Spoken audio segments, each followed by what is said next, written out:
बाणासुर ने सोचा अपनी बिटिया की पढ़ाई गौरा जी से मैं करवाऊंगा, भगवान शिव से करवाऊंगा। आज अपनी पुत्री को जब थोड़ा सयानी हो गई, जब सयानी हो गई उषा, तो बाणासुर ने अपनी पुत्री को माता गौरा के पास समर्पित कर दिया और कहने लगा, मैया अब हमारी पुत्री की जो शिक्षा दीक्षा है तुम्हारे हाथों से। ऐसा कह करके घर चलाया। नित्य प्रति माता गौरा जी उस उषा को शिक्षा प्रदान कर रही हैं। काफी समय गुजर गया। बहनों भाइयों, जब काफी समय गुजर गया, एक दिन की बात, भगवान शिव मैया गौरा की गोदी में अपना सिर किए लेटे हुए थे। पास में उषा खड़ी है, देख रही है। आज सोचने लगी, एक रोज गिरिनंदनी करके सुचि श्रृंगार, शंकर जी के साथ में करने लगी बिहार। भगवान शिव बातें कर रहे हैं मैया गौरा से।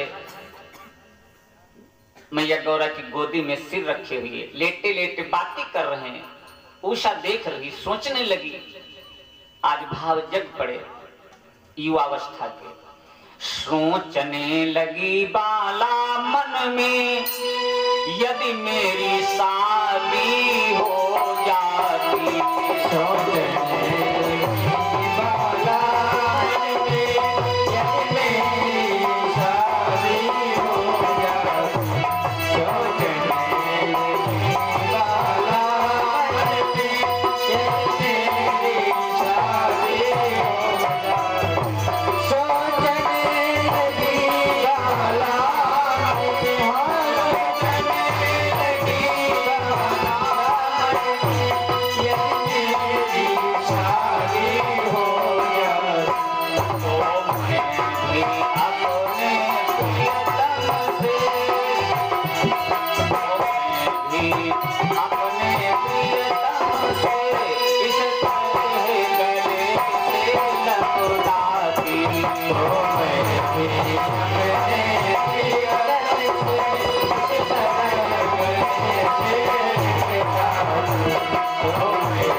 के भाव जग पड़े उषा के। भगवान शिव अंतर्यामी, सब कुछ जानने वाले बंधु, आज सारी कहानी समझ ली। क्या बोले? सुन बेटी, मेरा वचन है, सर्वज्ञ भेद वो समझ गए, सर्वज्ञ भेद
शिव कहने लगे, बेटी उषा, मेरा वचन है, मेरा वरदान है कि तेरा प्रीतम, तेरा पिया तेरे को सपने में मिलेगा पहली बार। और जब सपने में मिलेगा जैसे इतना कहा उषा घबरा गई। भगवान शिव कहने घबरा मत, मेरा वचन सत्य होगा, लेकिन तू उसे तलाश कराएगी,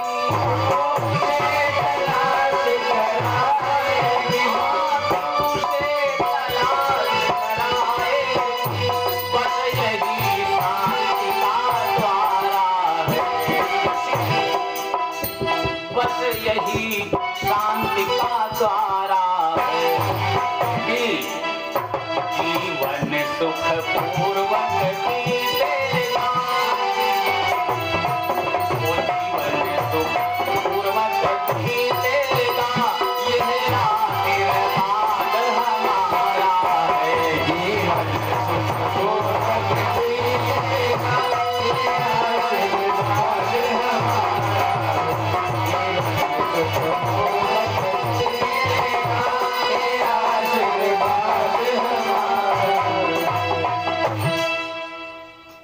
बंधुओं, भगवान शिव ने वरदान दे दिया कि तेरा पति तेरे को स्वप्न में मिलेगा।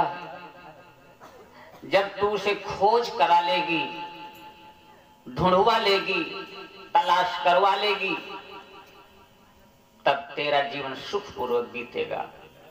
बंधुओं, बाणासुर को बुलाया भगवान शिव ने और कहा, भक्तराज ले जाओ अपनी बेटी को अपने घर, इसकी शिक्षा दीक्षा पूरी हो चुकी। बाणासुर अपने घर लाया अपनी पुत्री को। बहनों, बाणासुर ने एक महल खाली करवा दिया अपनी पुत्री के लिए। उस महल में 4 दरवाजे हैं और चारों दरवाजों पर 4-4 पहरे वाले नियुक्त कर दिए बाणासुर ने। दासियां सेवा के लिए हाजिर हैं। आज दिन गुजरने लगे। एक दिन की बात है, सखियों ने, दासियों ने उषा का नख से शिख तक श्रृंगार रचा डाला, श्रृंगार कर डाला, और जैसे एड़ी से चोटी तक श्रृंगार किया है उषा का, कुंवारी कन्या का एड़ी से चोटी तक श्रृंगार नहीं किया जाता है। 16 श्रृंगार कुंवारी कन्या के नहीं होते हैं, लेकिन आज भगवान शिव का वचन सत्य होने को इसलिए सखियां भूल गईं, दासियां भूल गईं और उषा का नख से शिख तक, एड़ी से चोटी तक श्रृंगार कर दिया। और जैसी लेटी पलंग पर सो गई और जैसी ही सोई, थोड़ी देर के बाद सपना देखना शुरू कर दिया। आज भगवान शिव का वचन सत्य हो गया। देख रही है, बड़ा ही सुंदर एक पुरुष उसकी सैया पर आया है। इतना सुंदर, करोड़ों कामदेव की सुंदरता फेल है उसके आगे। अचानक नींद टूटी और जैसे नींद टूटी, आज उषा पागल हो गई। अरे निंदिया को धिक्कारने लगी, पापी निंदिया, तेरे को दूर नहीं होना था, तू दूर हो गई, हमारा प्रियतम कहीं गायब हो गया। अगर तू दूर न होती तो मेरा पिया हमसे गायब न होता। भगवान शिव की बात याद आ रही बार बार उषा को, निंदिया को धिक्कार रही है। निंदिया निंदिया पैरन भई हमारी, निंदिया पैरन भई हमारी, निंदिया पैरन भई हमारी, निंदिया पैरन भई हमारी,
आज उषा निद्रा को धिक्कार रही है।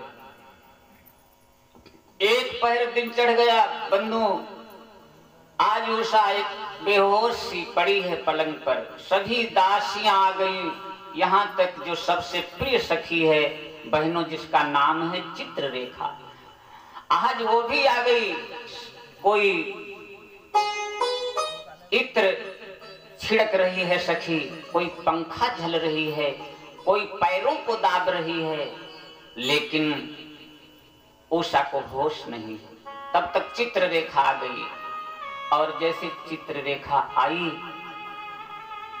क्या बोली बहन, किसका कांटा चुभ गया, कर दे तनिक बयान, कैसी चुपकी रह गई, बांध हृदय में ध्यान।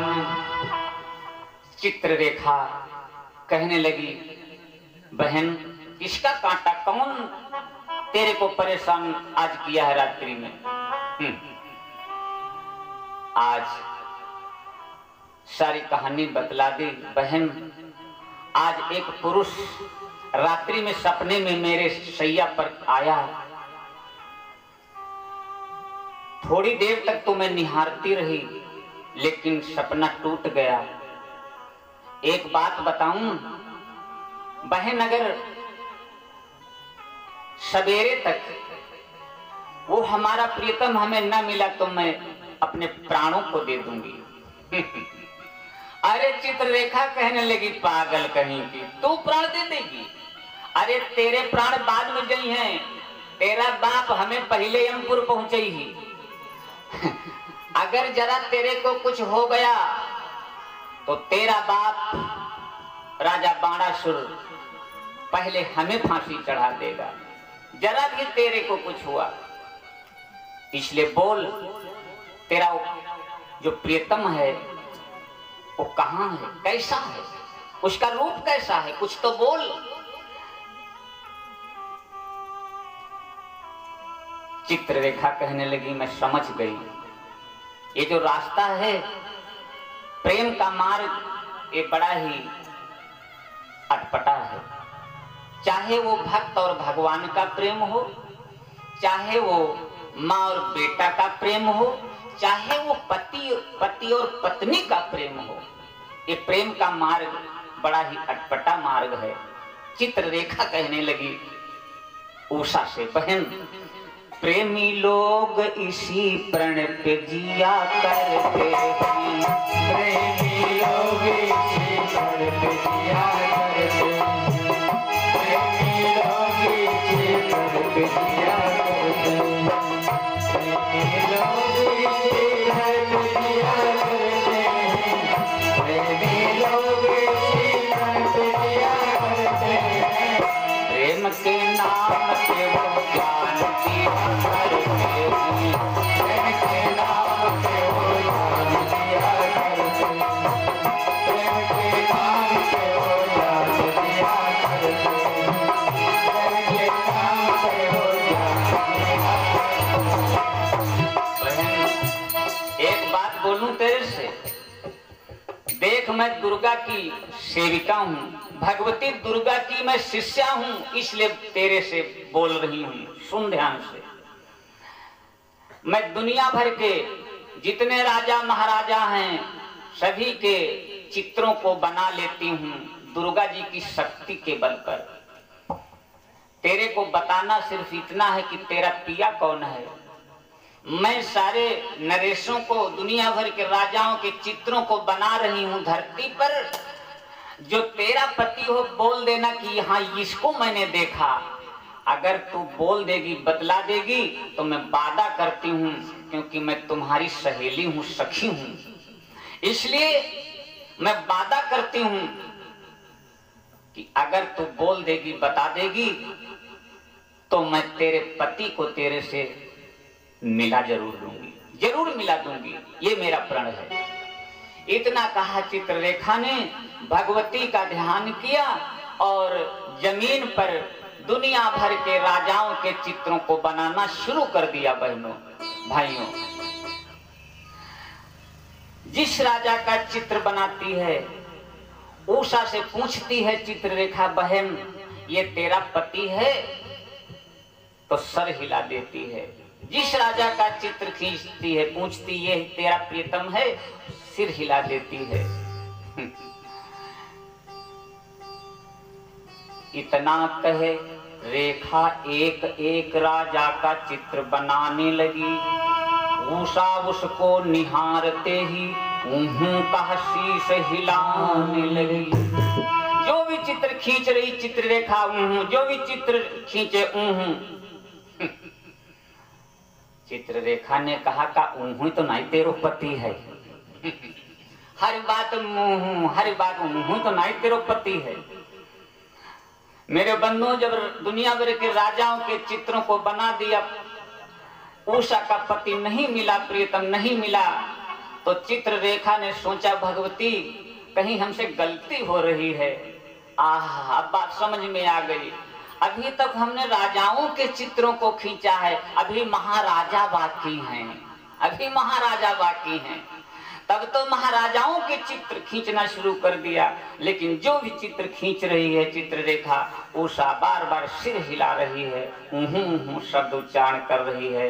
अब बड़ा परेशान हो गई चित्ररेखा, भगवती का ध्यान किया, कहने लगी मैया क्या आज मेरी हार हो जाएगी? क्या तुम्हारी शिष्या की हार हो जाएगी? जैसे इतना कहा वैसे ध्यान आ गया। रे दादा रे दादा, पूरा खानदान को खानदान छूटी गो दादा, पूरा खानदान को खानदान छूट गया। किसका? भगवान कन्हैया का खानदान छूट गया। और जैसे उसको इतना होश आया तो सबसे पहले आज चित्ररेखा ने श्री कृष्णचंद्र का चित्र खींचा। जैसे भगवान कन्हैया का चित्र खींचा, उषा का जो रुपट्टा था वो एकदम ढक लिया अपना मुंह, यानी घूंघट मार लिया। अरे पगली कहीं की, ये तूने क्या किया? जब सारा हाल मालूम हुआ, कहा बस बस अब नबज मिली है। अब बड़ी व्याकुल होने लगी वो उषा। अरे चित्ररेखा कहने की पागल कहीं की, जब नबज मिल गई तो मर्जो मिल जाएगी, परेशान क्यों हो रही है? आगे चल करके प्रद्युम्न का चित्र खींचा, जो कामदेव के अवतारी हैं मेरे बंधुओं बहनों। प्रद्युम्न का जैसे चित्र खींचा तो आज और धुक-धुकी तेज हो गई उषा की। बस बस आली कुछ कसर, थोड़ी सी कसर बाकी है। आगे चल करके जब तीसरी बार में अनिरुद्ध कुमार का चित्र खींचा तो आंखों से आंसू बहना शुरू हो गए। इशारा किया, चित्ररेखा ने भगवती को धन्यवाद दिया, मैया तैने मेरी लाज रख ली और अपनी शर्त के अनुसार उषा से बोली अब मैं चलती हूँ, जैसा मैंने प्रण किया था तेरे पति को रातों रात तेरे को मिलाकर चैन लूंगी। बंधुओं, आज चल पड़ी चित्ररेखा वहां से। नाना जी की तरफ से 50 मुद्राओं का दान भगवान के श्री चरणों में, जीवन मंगलमय आशीर्वाद की कामना। आज तुरंत चित्ररेखा वहां से चली, क्योंकि उसने प्रण किया है बहनों कि अगर तेरा पिया मिल गया इन चित्रों में तो मिलाकर के रहूंगी। रात्रि का समय है, महान शिष्या भगवती की चित्ररेखा चल पड़ी, चील का वेश बनाया और जैसे चील का वेश बनाया फौरन द्वारिका की तरफ प्रस्थान कर दिया। जैसे द्वारिका की सीमा में एंट्री लिया है चित्ररेखा ने, नारद बाबा आ गए। अरे पागल कहीं की, कहां जा रही है? तब तो एकदम चित्ररेखा रुक गई, तब तो चित्ररेखा रुक गई। देखा नारद बाबा आ गए, प्रणाम किया, बाबा प्रणाम। नारद कहने लगे अगर जरा भी 10 कदम आगे बढ़ती तुम मारी जाती। क्यों?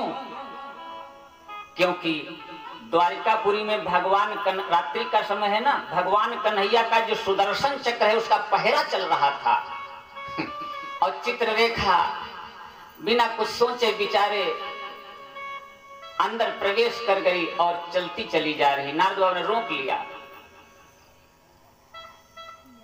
आज सुदर्शन चक्र का पहरा चल रहा है, लेकिन नगरी में रात समय पंछी तक पर न मारता था। लेकिन नगरी में रात समय पंछी तक पर न मारता।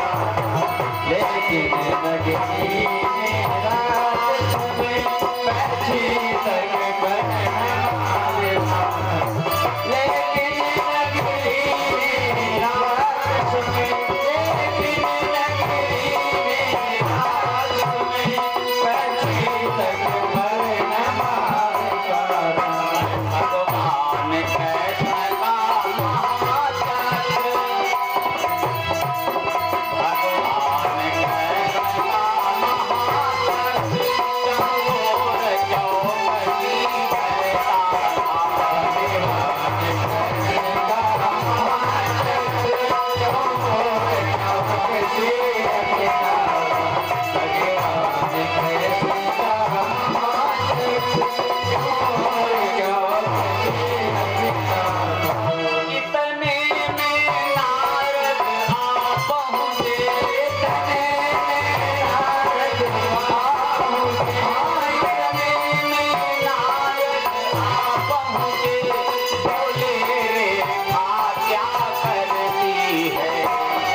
चलो शंकर भगवान की जय।